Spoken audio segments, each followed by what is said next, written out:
Dati, akala ko ang Pasko ang kaisa-isang gabi na kaya akong mahalin ng pamilya ko.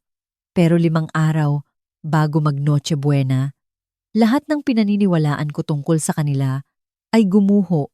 Nakatayo ako sa labas ng opisina ni na Mommy at Daddy sa loob ng aming mansyon. Hawak ang isang kahon ng mga regalong ilang buwan kong pinaghirapang gawin nang marinig ko ang pangalan ko na binanggit sa pinakamalamig na tono na narinig ko sa tanang buhay ko. Ngayong taon, ipapamukha natin sa kanya ang katotohanan sa harap ng lahat. Nanigas ako. Ang boses ng daddy ko ay kalmado, parang kaswal lang na nakikipagkwentuhan. Tumawa naman ng mahina ang mami ko. Sumingit din ang mga kapatid ko. Pinaplano ang bawat detalye kung paano nila ako ipapahiya sa harap ng aming buong angkan. Bawat salita ay parang kutsilyong humihiwa sa akin. Tumakbo ako. Hindi ko na matandaan kung paano ako nakarating sa expressway. Nanginginig ang mga kamay sa manibela. Nang gabing iyon, tumunog ang telepono ko. Boses ni Mami. Galit na galit. Nasaan ka na? Nakatitig lang ako sa dilim at bumulong, nagustuhan niyo ba ang regalo ko? At doon na nagbago ang lahat. Ang pagiging isang Villarreal sa Makati ay may kaakibat na iisang kahulugan. Ang pagiging perpekto ay ang minimum na requirement. Itinaguyod ng pamilya ko ang aming reputasyon na parang isang mamahaling brand. Makinis, mahal, at hindi maabot. Tuwing Pasko, ang bahay namin ay nagmumukhang pahina ng isang luxury magazine. Matatayog na puting Christmas tree, mga palamuting may gold trim, at hapagkainan na kasya ang buong barangay. At ako, si Eva Villarreal, ang anak na tinalikuran ang corporate world para sa isang maliit na jewelry studio, ay hindi kailanman bumagay sa litratong pilit nilang binubuo. Ang nanay ko, si Doña Cecilia, ay mas mahal ang imahe kaysa sa mga tao. Ang tatay ko, si Don Roberto, ay nabubuhay sa numero, kita, promosyon at ranking. Ang mga kapatid ko, sina Adrian at Rachel, ay parehong corporate prodigies na hulmang-hulma sa gusto ng mga magulang namin. At naroon ako, ang creative one, na sa pamilya namin ay nangangahulugang ang kabiguan. Gayunpaman, may bahagi sa akin na gustong maniwala na magiging iba ang Paskong ito. 4 na buwan kong ginawa ang mga personalized na regalo, mga alahas na hango sa mga alaalang tanging anak at kapatid lang ang makakaalala. Dumating ako ng maaga para tumulong sa dekorasyon, sinusubukang patunayan na kabilang ako. Si Manang Rosa, ang matagal na naming kasambahay, ang nagbukas ng pinto na may mainit na ngiti. Miss Eva, mabuti at nakadalaw ka, sabi niya, sabay pisil sa kamay ko. Ito ang unang kabutihang natanggap ko sa araw na iyon. Sa loob, amoy pino at mamahaling pabango, isang init na gawa-gawa lang, narinig ko ang mga boses sa kusina at naabutan ko sina Mommy at Rachel na nakadukdok sa isang color-coded na schedule ng event. Ma, nandito na ako, mahina akong sabi. Hindi man lang siya tumingin. Mabuti, iwan mo ang coat mo. Huwag mong hawakan ng tree. Babalik pa ang mga designers. Lunok ko ang sakit. Nagdala ako ng samples. Gumawa ako ng mga regalo ngayong taon. Tinaasan ako ng kilay ni Rachel. Alahas na naman. Ang paraan ng pagbigkas niya ng salitang alahas ay parang sakit na nakakahawa. Pinilit kong ngumiti. Oo, naisip ko na baka magustuhan ng lahat. Busy kami, Eva. Putol ng mami ko. Siguro mamaya na lang. Mamaya. Siguro hindi na kailanman. Dala ang kahon ng mga regalo. Naglakad ako papunta sa dati kong kwarto. Pero nagulat ako nang makita ang isang maleta ng ibang tao sa may pinto. Nalilito. Pumasok ako. Lahat ng gamit ko, mga litrato, sketchbook, mga alaala ng kabataan, ay nakasiksik sa mga plastic na container. Wala na ang mga art sa dingding. Walang laman ang bookshelf. Ma! Tawag ko. Kumakabog ang dibdib. Bakit? Ang kwarto ko. Bago ko pa matapos, may mga boses na lumutang mula sa opisina ni Daddy. Ang pangalan ko, binanggit ng mariin. Lumapit ako ng hindi nag-iisip. Ang isang hakbang na iyon. Palapit sa nakaawang na pinto ang nagbago ng lahat. Nakarating ako sa pinto ng opisina sakto sa paghiwa ng boses ng tatay ko sa katahimikan. Kailangan nang ilagay si Ava sa lugar niya. Napigil ko ang hininga ko. Nanigas ako. Ang mga daliri ko ay nakalutang malapit sa seradura. Takot na baka patitibok ng puso ko ay magbunyag sa akin. Tapos, ang boses ni Rachel malumanay. Natutuwa pa. Magpapanik yon, Dad. Lagi naman. Pero sa totoo lang, baka kahihiyan ang kailangan niya. Kahihiyan? Ang salitang iyon ay tumama sa akin ng napakalakas na muntik nang bumigay ang mga tuhod ko. Idiniin ko ang likod ko sa pader. Naninikip ang dibdib. Sa siwang ng pinto, nakita ko silang nakatipon sa paligid ng mahogany desk. Ang tatay ko, sina Adrian, Rachel, at ang nanay ko, lahat ay perpektong tignan. Parang nag-uusap lang tungkol sa isang business proposal. Ganito ang gagawin natin, patuloy ng tatay ko. Pagkatapos ng main course, tatayo ako at magsasalita sa harap ng mesa. Sasabihin ko sa lahat na nag-aalala tayo sa mga desisyon ni Ava. Ang nanay ko, si Cecilia, ay nagdagdag. Nakakahiya ang habi niyang pag-aalahas. Ayaw niyang kumuha ng totoong trabaho. Kailangan niya ng realidad, Roberto. Magkano lang ang kinikita niya? 25,000 isang taon. Tumawa ng mapang-uyam si Rachel. Nag-search ako ng average salaries para sa artists.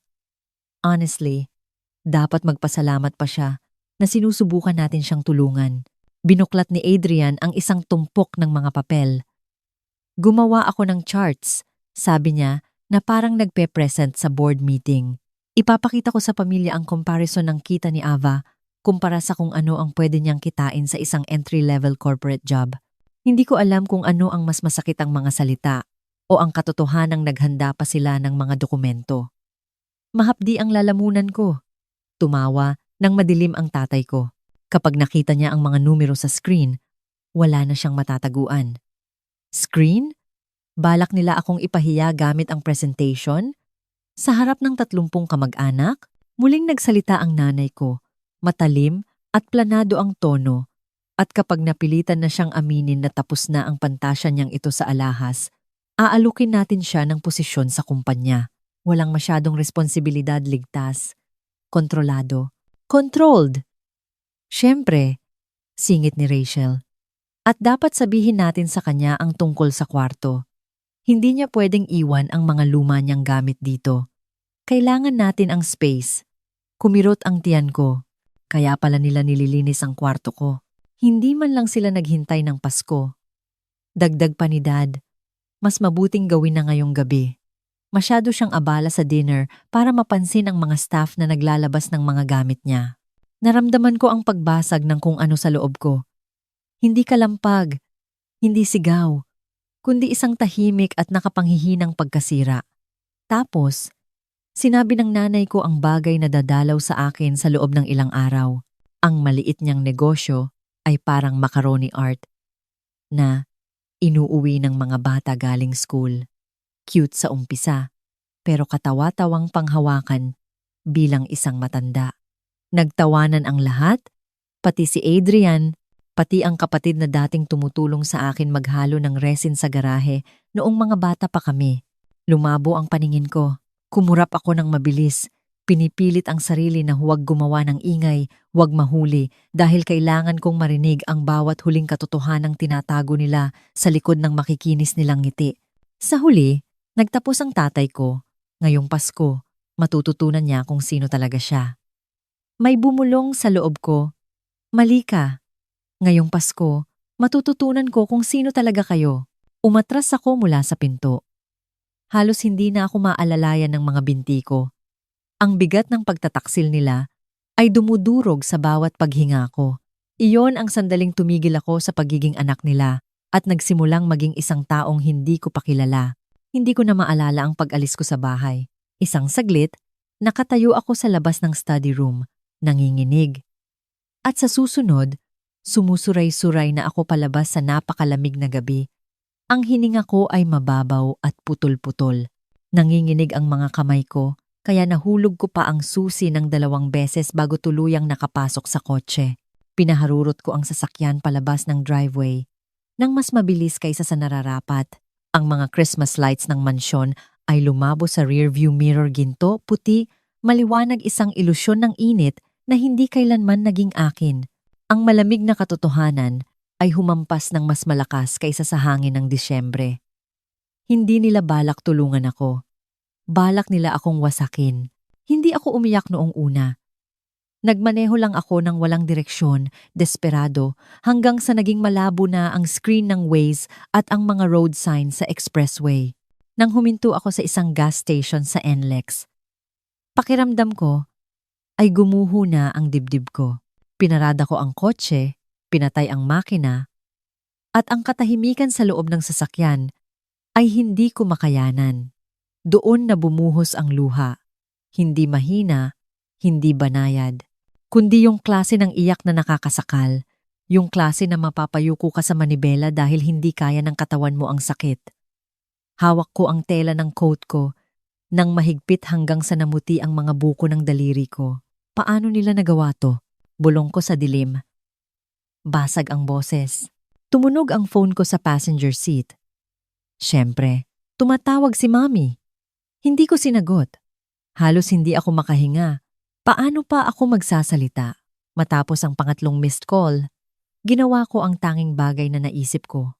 Tinap ko ang pangalan ni Mia at tumawag. Sinagot niya sa pangalawang ring. Ava? Ava, anong nangyari? Ayos ka lang? Para kang nasa ilalim ng tubig. Sinubukan kong magsalita, pero walang lumabas kundi hikbi. Naintindihan agad ni Mia. Hey! Hey! Huminga ka. Nasaan ka? Gas station. Nasabi ko rin sa wakas. Sa NLEX yata. Kakaalis ko lang. Umalis saan? Sa pamilya ko. Bulong ko. Mia, pinlano nila. Pinlano nila ang lahat. May presentation sa harap ng lahat. Pinagtawanan nila ako. Nagkaroon ng mahabang katahimikan sa linya. Yung mabigat na katahimikan na puno ng galit. Ava, mga halimaw sila. Ang tono niya ay naging matalim. Mapagprotekta. Sabihin mo sa akin lahat ng narinig mo. Sabi ko sa kanya. Bawat salita, bawat insulto, bawat plano, para ipahiya ako. Nang matapos ako, nang gagalaiti na si Mia. Makinig ka sa akin ng mabuti. Sabi niya. Walang katotohanan sa mga sinabi nila. Wala. Nagpapatakbo ka ng negosyo. Kumikita ka ng totoong pera. Mas masipag ka pa kaysa sa sinumang kilala ko. Paano kung tama sila? Bulong ko. Paano kung nagpapanggap lang ako? Nagpapanggap? Halos pasigaw na sabi ni Mia. Ava, tinanggihan mo ang mga wholesale orders noong nakaraang buwan dahil full capacity ka na. May waitlist ka para sa custom pieces. May legitimate income ka. Hindi yan pagpapanggap. Tagumpay yan. Ang mga salita niya ay humawi sa ulap sa isip ko.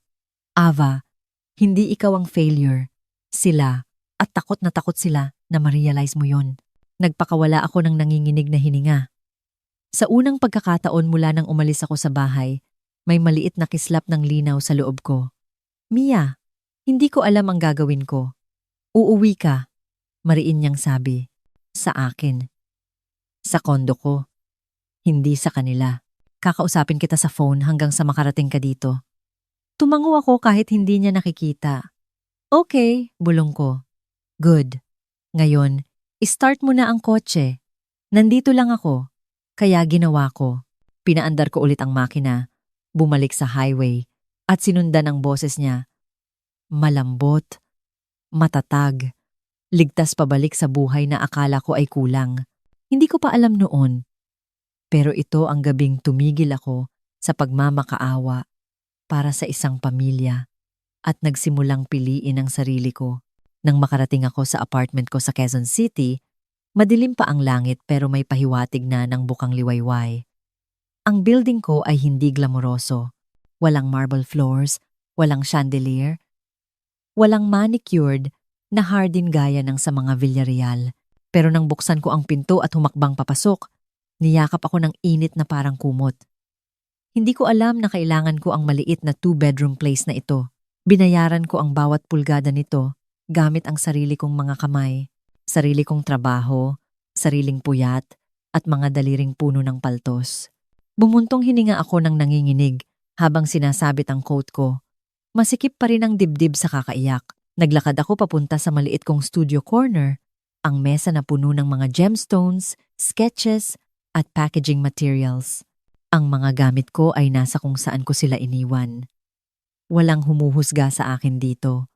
Walang nagkukumpara sa akin sa taong mas matagumpay. Walang sumusubok na hubugin ako sa kung anong hindi naman ako. Binuksan ko ang ilaw. Ang malambot na dilaw na liwanag ay pumuno sa kwarto. Nahagip ng mata ko ang mga naka-frame na features sa dingding. Isang article mula sa local design magazine na pumupuri sa gawa ko. Isang blog review na tinatawag ang trabaho ko na thoughtful, intimate, artful. Mga litrato ng customer na suot ang mga pirasong ginawa ko para sa kanila. Pinitik ko ang mga frame noon nang maniwala akong mahalaga ang mga achievements bago ko ma-realize na wala palang pakialam ang pamilya ko para basahin ang kahit isa. Hinaplos ko ang mga frame. Bakit hindi ko ito pinakita ng may pagmamalaki? Dahil takot akong pagtawanan nila. Dahil akala ko, ang recognition ay may bilang lang kung sila ang nagbigay. Dahil gusto ko pa rin ang approval nila, kahit matagal na nilang hindi deserve ang sa akin. Tumunog ang phone ko sa counter. Isang bagong email. Likha at Ginto Collaboration Inquiry. Tumalon ang puso ko. Klinik ko ito. Dear Ava, gusto namin ang mga designs mo at nice naming pag-usapan ang pag-feature sa collection mo sa aming spring showcase. Nalaglag ang pangako. Ang Likha at Ginto ay hindi lang basta maliit na boutique. Sila ang isa sa mga pinakarespetadong jewelry brands. Sa bansa, ang ma-feature sa kanila ay pwedeng mag-triple ng benta ko sa isang gabi lang. Napaupo ako sa sofa. Tinatakpan ang bibig ko ng kamay. Gusto nila ako. Iniisip nilang may halaga ang gawa ko. Nakita nila ang halaga kung saan nakita lang ng pamilya ko ay macaroni art. Hindi ko namalayan na tumutulo na naman ang luha ko hanggang sa pumatak ang isa sa likod ng kamay ko. Pero sa pagkakataong ito, hindi ito dahil sa sakit ng puso. Ito ay kawalan ng paniniwala. Ginhawa, pasasalamat. Sumandal ako sa mga unan, nakatitig sa maliit kong sala. Mga string lights na nakasabit sa bintana. Ang hindi pa tapos na mini tree sa sulok. Ang mga unan na hindi pare-pareho. Isang buhay na binuo ko may mga mali, pero akin. Tahimik, pero totoo. Maliit, pero tunay. Hindi ako nabigo. Lumago lang ako sa direksyon na hindi nila kailanman pinag-abalahang lingunin. At sa unang pagkakataon sa buhay ko, isang bagong posibilidad ang pumasok sa isip ko marupok, pero makapangyarihan. Baka mali sila tungkol sa akin. Baka noon pa man, mali na sila. Naupo ako doon hanggang sa tuluyang sumikat ang araw. Hinahayaan ang isiping iyon na bumaon sa buto ko, pinapainit ang mga bahagi ng pagkatao ko na matagal nang nanlalamig. Kinabukasan, napagtanto ko na hindi na ako magiging parehong anak na pumasok sa mansyon na iyon. Nagiging bago na ako. Nang magtanghali, ang sikat ng araw sa blinds ko ay parang nang iinsulto. Paanong ang mundo ay mukhang napakaliwanag habang ang lahat sa loob ko ay kumikirot pa rin. Binalot ko ang sarili ko sa kumot. At naupo sa sahig ng kusina, nakasandal sa kabinet, nakatitig sa kawalan. Hindi pa ako handang harapin ang pamilya ko, pero tapos na akong hayaan silang magdesisyon para sa buhay ko. Dahan-dahan, kinuha ko ang notebook ko, yung ginagamit ko para sa design sketches. At nagbuklat sa blankong pahina. Nanginginig ang kamay ko noong una. Pero nang dumampi ang ballpen sa papel, may nagbago. Sa unang pagkakataon, hindi ako nagpaplano ng alahas. Nagpaplano ako ng kalayaan ko. Sa itaas ng pahina, sinulat ko, ang MGA, gagawin ko. Tapos, inilista ko isa-isa. Hindi ako pupunta sa Noche Buena. Walang abiso, walang paliwanag, walang sorry. Mararamdaman nila ang pagkawala ko sa parehong paraan ng pagpaparamdam nila ng kalupitan sa akin. Sasabihin kong oo sa likha at ginto. Ang deal na iyon ay akin, hindi sa kanila para aprubahan o kutyain. Ang tagumpay ang magiging pinakamalakas kong sagot. Magkakaroon ako ng sarili kong Pasko. Pipili ako ng totoong selebrasyon, kasama ang mga taong totoong nagmamahal sa akin. Ipadadala ko ang mga regalong ginawa ko para sa kanila via courier, hindi na dahil sa pagmamahal, kundi para patunayan na ang kalupitan nila ay hindi magpapabago sa akin para maging katulad nila. Magtatakda ako ng boundaries. Kung kakausapin nila ako ulit, ito ay sa sarili kong mga termino respeto, katapatan, pagkakapantay-pantay, o wala na lang. Babawiin ko ang mga gamit ko noong bata ako ng legal. Kung gusto nilang ituring na bodega ang kwarto ko, ituturing ko itong legal matter. Wala nang hayaan na sila ang magdesisyon kung ano ang pwede kong itago. Nang matapos ako, tinitigan ko ang pahina ng matagal. Pagkatapos, kinuha ko ang phone ko at tinawagan ang isang kakilala, si Ella Parker, isang abogado. Sinagot niya sa pangalawang ring. Ava? Long time. Kailangan ko ng payo. Sabi ko, mababa ang boses. Nililinis ng mga magulang ko ang kwarto ko noong bata ako nang hindi sinasabi sa akin. Humugot ng hininga si Ella. Kusa ka bang umalis? Inabandona mo ba ang property? Hindi, sabi ko. Bumibisita ako taon-taon. Nagdesisyon lang sila. Kung gayon, sumulat ka agad ng certified letter na nagsasaad na hindi mo inabandona ang mga gamit mo at balak mong kunin ang mga ito.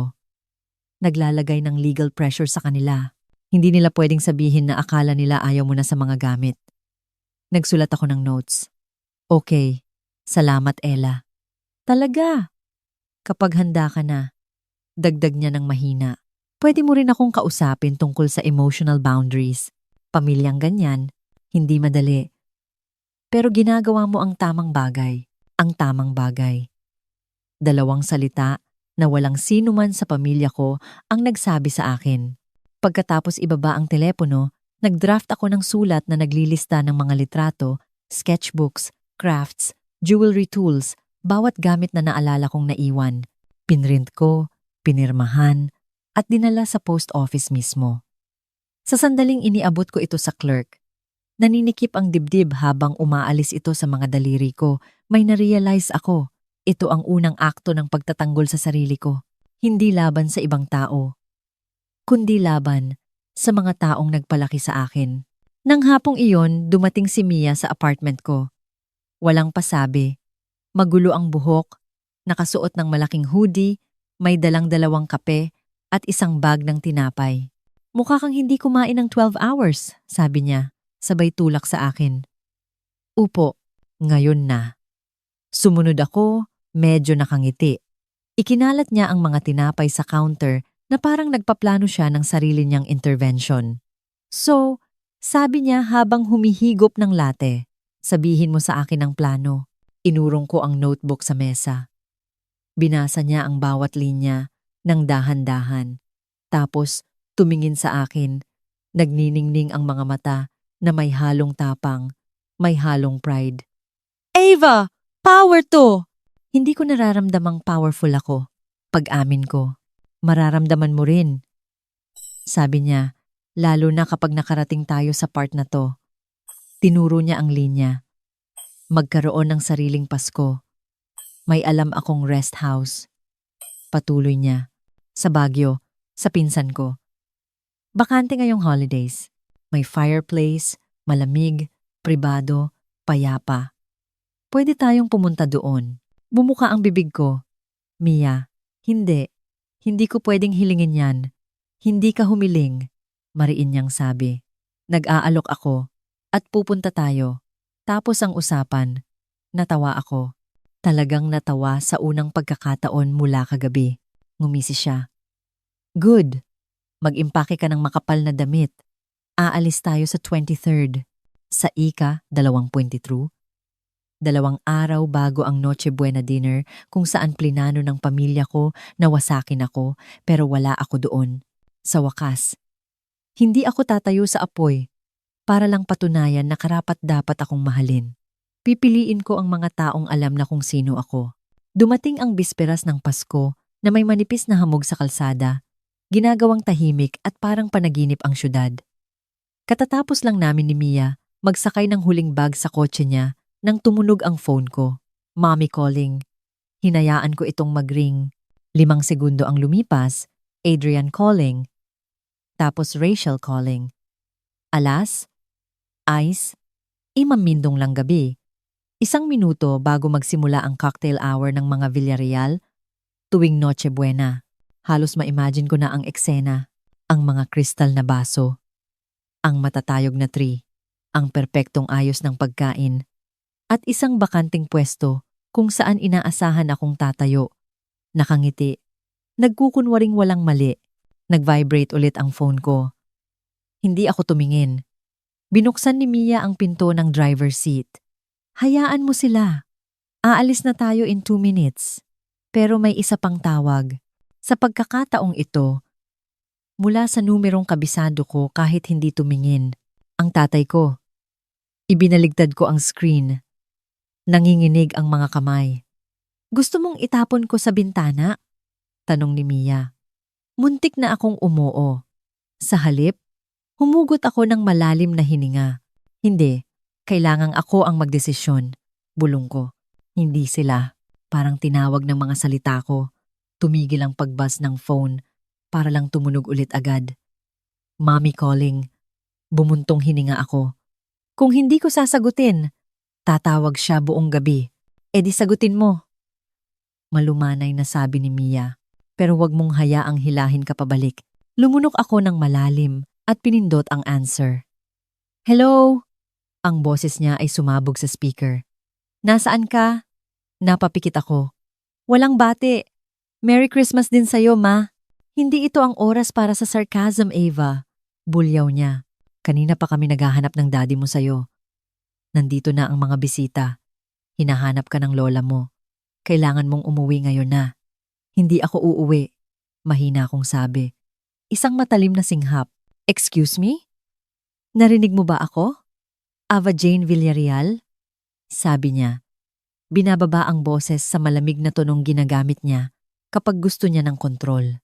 Sasakay ka sa kotse mo at magmamaneho ka papunta dito agad. Hindi ka tanggap-tanggap ang ugaling ito. Hindi ka tanggap-tanggap?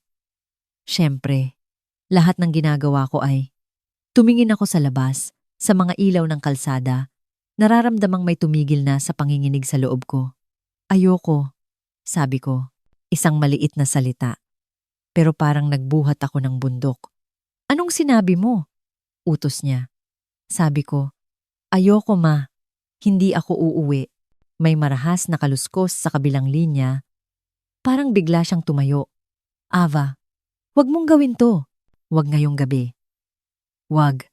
Kapag ang buong pamilya, ibig mong sabihin ang buong audience? Putol ko. Ang audience? Para sa maliit na performance na plinano nyo, katahimikan. Malamig, delikadong katahimikan. Anong performance? Dahan-dahan niyang sabi.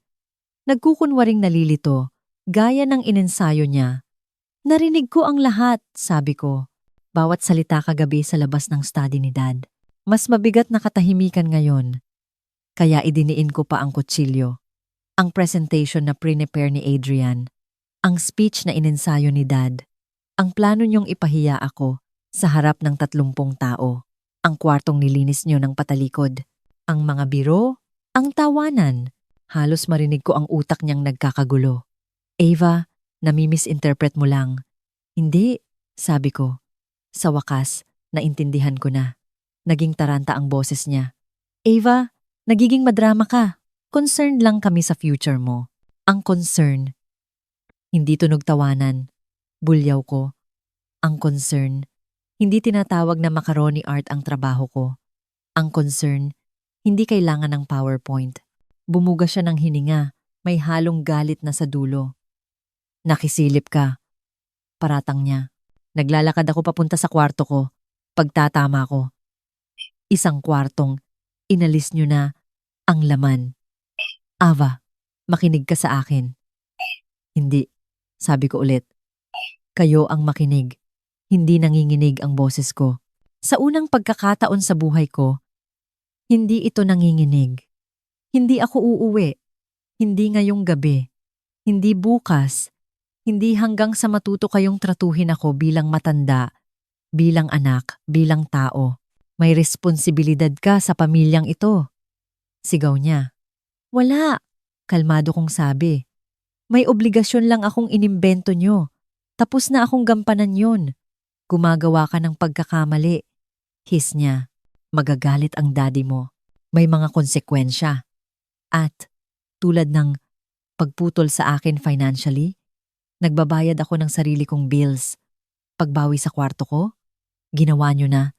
Pagsira sa reputasyon ko, hindi ko kailangan ng reputasyon sa pamilyang ayaw naman sa akin. Sinisira mo ang Pasko! Sigaw niya. Hindi, bulong ko. Inililigtas ko ito. Sa kabilang linya, narinig ko ang mga boses. Ang tatay ko na nagtatanong kung anong nangyayari. Si Rachel na may matalim na sinasabi. Si Adrian na sinusubukang pakalmahin sila.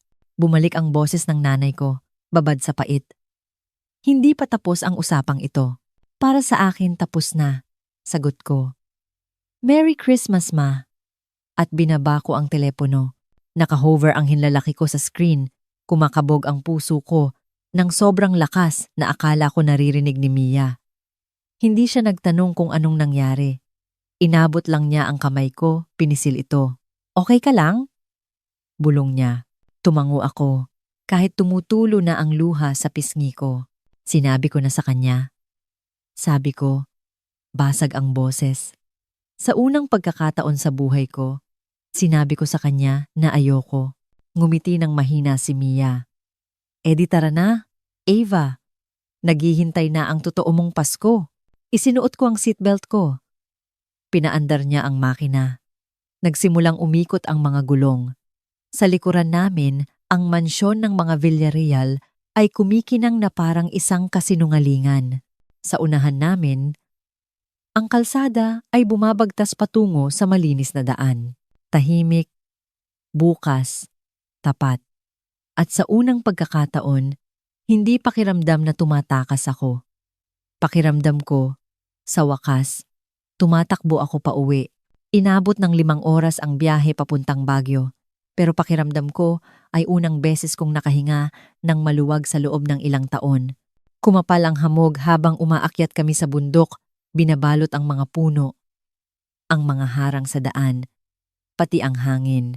Nang sa wakas ay pumasok si Mia sa driveway ng rest house, napatitig na lang ako. Mga pader na gawa sa kahoy, mainit na ilaw na nagniningning mula sa loob, usok na umaakyat mula sa tsimenea na parang banayad na pagbati. Walang magarbo, walang inayos para sa litrato o bisita, basta totoo lang. Ngumisi si Mia. Sabi sa'yo langit sa lupa. Pagpasok ko, sumalubong sa akin ang init, amoy pino at nasusunog na kahoy. Ang fireplace na gawa sa bato ay lumalagitik. Pinupuno ang cabin ng malambot na ginintuang liwanag. Tapos narinig ko ang mga yabag. Ava, lumabas si Noah, ang una kong retail partner. Mula sa kusina, may dalang tray ng mga tasa. Sa likod niya si Claire, ang dati kong studio mate. Hawak ang isang bagong lutong pie. At nakasunod sa kanya sina Ryan at Caleb, parehong may bitbit na mga bag ng groceries at dekorasyon. Napakurap ako. Ha? Anong ginagawa ninyong lahat dito? Nagkibit balikat si Claire. Nakangiti. Isang message lang ni Mia. Sapat na yon.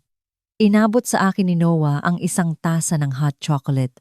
Hindi mo naman naisip na hahayaan ka naming magpasko mag-isa pagkatapos ng ginawa ng pamilya mo, di ba? Namuo ang luha sa mata ko. Hindi dahil sa sakit ngayon, kundi dahil sa kung anong mainit, kung anong banayad. Siniko ako ni Mia. Kita mo? May mga pamilyang pinipili. Sabay-sabay kaming nagluto magulo, maingay, at talagang hindi perpekto. Walang caterers, walang schedule, Walang husgahan, puro tawanan lang, puro init, puro kalayaan. Sa isang punto, habang naghihiwa ng gulay, sinabi ni Ryan, "Alam mo, Ava, sold out ang mga gawa mo sa store ko noong nakaraang weekend. Gustong-gusto ng mga tao ang trabaho mo." Sumingit si Caleb. "Ayaw hubarin ng kapatid ko yung kwintas na ginawa mo para sa kanya." Naramdaman ko ang pagngiti, hindi pilit. Hindi inensayo. Hindi ko namalayan kung gaano na ito naging bihira. Pagkatapos ng hapunan, nagtipon kami sa paligid ng fireplace. Nagsali ng wine si Noah. Ipinasa ni Claire ang pie niya at inilabas ni Mia ang isang maliit na kahon na puno ng blangkong palamuti at pintura. "Bagong tradisyon," deklara niya. "Lahat gagawa ng ornament na nagrerepresenta sa taon nila." Nag-alinlangan ako, pero kalaunan ay nagpintura ako ng ibong lumilipad palabas sa bukas na hawla. Gintong pakpak, midnight blue na buntot. Walang nagtanong kung ano ang ibig sabihin nito. Hindi na nila kailangan. Habang lumalagitik ang apoy, nagbuzz ang phone ko sa tabi ko. Kumunot ang noo ni Mia. "Ignore mo kung gusto mo." Takot ako, pero may nagsabi sa akin na tignan ko. "Tita Meredith." Narinig ko ang plano nila. "Hiyang-hiya ako sa nanay at tatay mo. Napakaganda ng regalo mo, Ava. Proud ako sa'yo." Bumuka ang bibig ko. Isa pang buzz. "Pinsan kong si Lily. Naiyak ako sa kwintas mo. Ang galing mo talaga. Wala kaming ideya kung gaano ka na naging successful." "Lola Eleanor, hindi ko gusto ang nangyari. Tawagan mo ako kapag pwede ka na, Hija. At salamat sa pulseras. Napakaganda." Nabilaukan ako sa paghinga. "Alam nila." Bulong ko. "Nalaman nila." Humilig si Mia. "Mabuti! Hayaan mong sunugin ng katotohanan ang perpekto nilang fasad." Pero hindi ko iniisip ang fasad. Iniisip ko ang ibang bagay. Isang bagay na nakakagulat. Naniniwala sila sa akin. Hindi lahat sa kanila, pero sapat na para maging mahalaga. Ilang oras ang lumipas. Nang lumakas ang ulan sa labas at humina ang apoy, nag-toast si Noah para kay Ava. Mahina niyang sabi. Dahil pinili niya ang sarili niya ngayong Pasko. Itinaas ng lahat ang kanilang baso. Lumunok ako ng malalim. Masikip ang lalamunan. Sa unang pagkakataon, sabi ko, pakiramdam ko nagpapasko ako sa lugar kung saan kabilang ako. At sa sandaling iyon, napapaligiran ng mga taong nakakita sa akin, sumuporta sa akin, nagmahal sa akin ng walang kondisyon. May na-realize ako. Hindi ako nawalan ng pamilya ngayong gabi. Nakahanap ako ng isa. 6 na linggo pagkatapos ng Paskong nagwasak at bumuo sa akin. Nakatayo ako sa pintuan ng bago kong studio. Hawak ang isang tasa ng kape at nakatitig sa bakanting espasyo na malapit ng mapuno ng mga workbench, tools, at mga miyembro ng team. Oo, team members. Maramihan. Ang sikat ng araw ay bumubuhos sa malalaking bintana ng warehouse. Hinuhugasan ang makinis na sementadong sahig at ang mga sketch na nakadikit sa dingding. Nilanghap ko ang amoy ng bagong kahoy at bagong simula. Ang negosyo ko ay hindi na hobby. Kumpanya na ito. Sumabog ang orders mula sa likha at ginto, kaya kinailangan kong mag-hire ng 2 part-time assistants at magsimulang gumawa ng production workflow.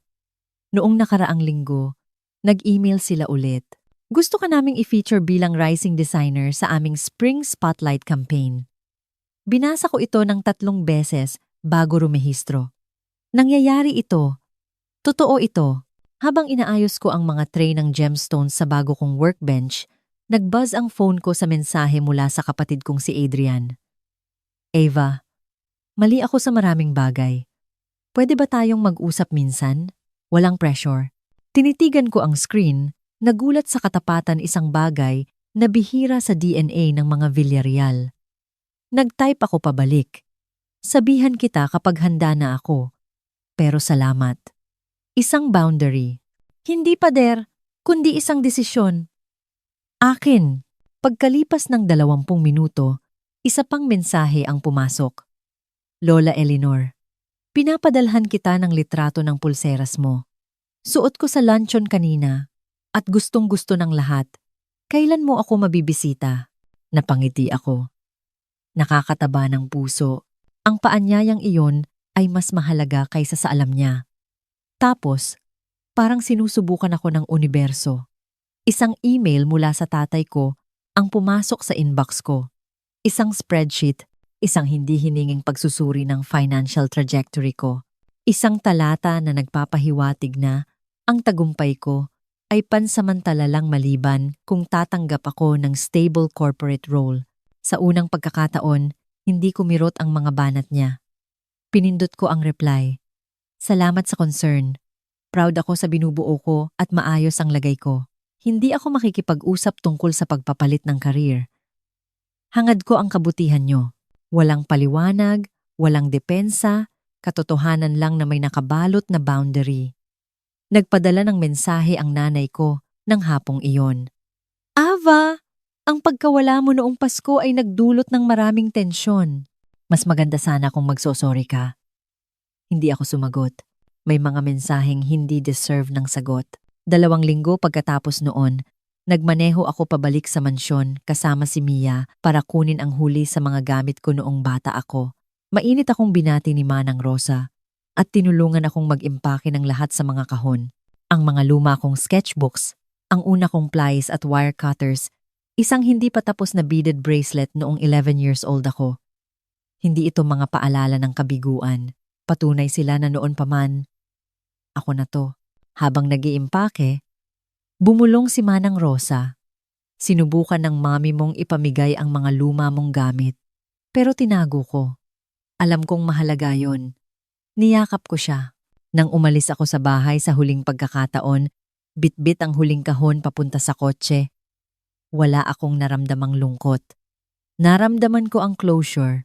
Yung klase na hindi nagdadabog ng pinto basta iniiwan lang silang nakasara ng banayad.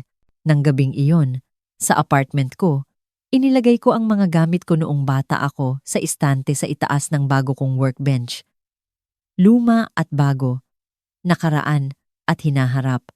Magkatabi, naisip ko ang batang babae na dating nagmamakaawa sa pamilya niya na makita siya at ang babaeng ngayon ay pumipili na kung sino ang karapat-dapat sa buhay niya. Mia. Baguio next Christmas. Simula na ng tradisyon. Napangiti ako. Ako na. Sa ornaments taon-taon. Pinatay ko ang ilaw sa studio. Iniiwan ang ginintuang araw ng taglamig para liwanagan ang kwarto. Hindi ito pagtakas. Hindi ito pagre-rebelde. Ito ay pagiging ako. At habang nilolak ko ang pinto sa likod ko, sa wakas ay naunawaan ko ang isang bagay na 28 taon kong sinubukang matutunan. Hindi ako winasak ng Pasko. Ipinakilala nito ako. At hinding-hindi na ako babalik sa bersyon ng sarili ko na nagmamakaawang mahalin.